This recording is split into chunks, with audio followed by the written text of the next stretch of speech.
Hello friends, देखिए आज मैं आप सभी के लिए एक ऐसा वीडियो लेकर आया हूं जिसमें सिर्फ आपको एलर्जी में काम आने वाले इंजेक्शनों के बारे में जानकारी मिलने वाली है।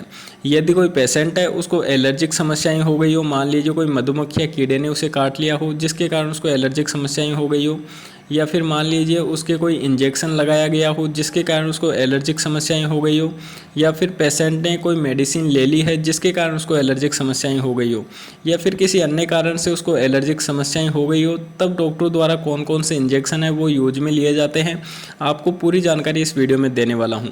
देखिए, जब पेशेंट के एलर्जिक समस्याएं रहती है तो उसको बहुत सारी समस्याएं देखने को मिलती है, जैसे कि पूरे शरीर में उसकी खुजली चलने लग जाती है।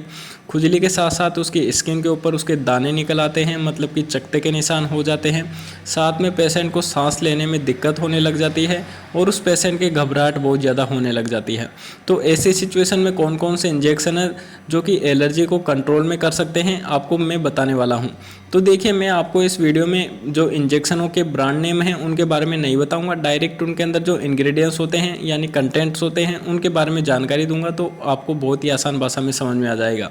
तो देखिए, ज़्यादातर पेशेंटों के फेनिरेमाइन के साथ डेक्सोमेथासोन इंजेक्शन यूज में लिया जाता है। इनके अपन ब्रांड नेम के बारे में बात करें तो एविल और डेक्सोना के नाम से नॉर्मली आपको हर मेडिकल स्टोर पर ये इंजेक्शन अवेलेबल हो जाते हैं।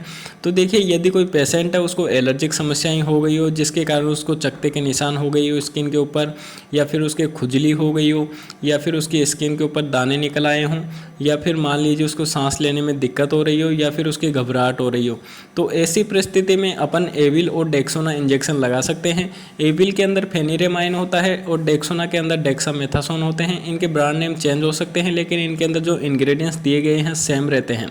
तो यदि कोई पेशेंट है तो उनको एलर्जिक समस्याएं हो गई तो ज़्यादातर ये इंजेक्शन यूज में लिए जाते हैं। नेक्स्ट अपन इंजेक्शन के बारे में बात करें तो सिट्राजिन इंजेक्शन। यह इंजेक्शन भी पेशेंट को तब उपयोग में लिया जाता है तब उसके एलर्जिक समस्याएं रहती हो। मान लीजिए उसकी स्किन के ऊपर खुजली वगैरह चल रही हो, या फिर उसके मान लीजिए चकत्ते के निशान हो गई हो, या फिर उसके सांस लेने में दिक्कत हो रही हो, या फिर पेशेंट के घबराहट हो रही हो, तो ऐसी परिस्थिति में पेशेंट के सिट्राजिन इंजेक्शन भी यूज में लिया जाता है।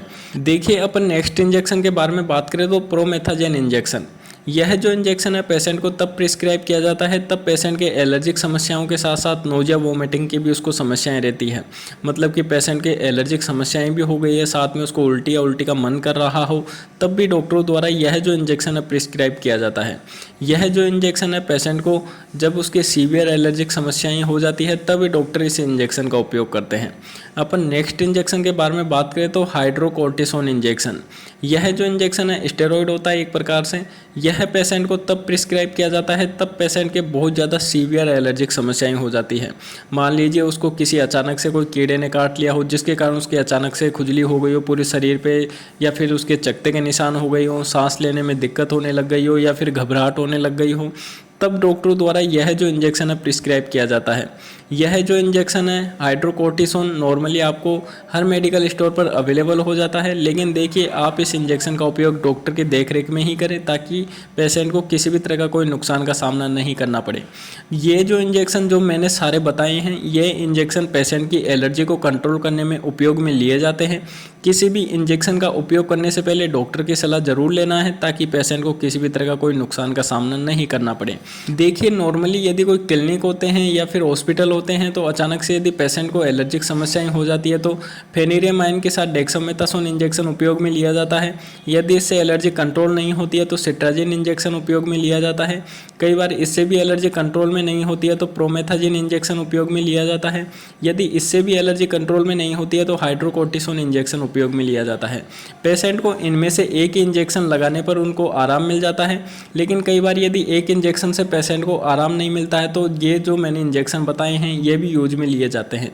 नॉर्मली बहुत ही आसान भाषा में और सरल भाषा में मैंने आपको बता दिया है कि यदि कोई पेशेंट उसको एलर्जिक समस्याएं हो गई हो तो कौन कौन से अपन इंजेक्शन है जो कि यूज में ले सकते हैं। बहुत ही आसान भाषा में मैंने आपको बताया है। तो यदि आपको इस वीडियो से थोड़ी भी नॉलेज मिली तो यार वीडियो को ज़रूर से ज़रूर लाइक करके चैनल को सब्सक्राइब करके बेल आइकन को दबा जाना, ताकि जब भी हम इस तरह का कोई नया वीडियो डालें तो उसका नोटिफिकेशन आपको सबसे पहले मिल सके। तो फिर मिलते हैं अगले वीडियो पर, जब तक के लिए जय हिंद।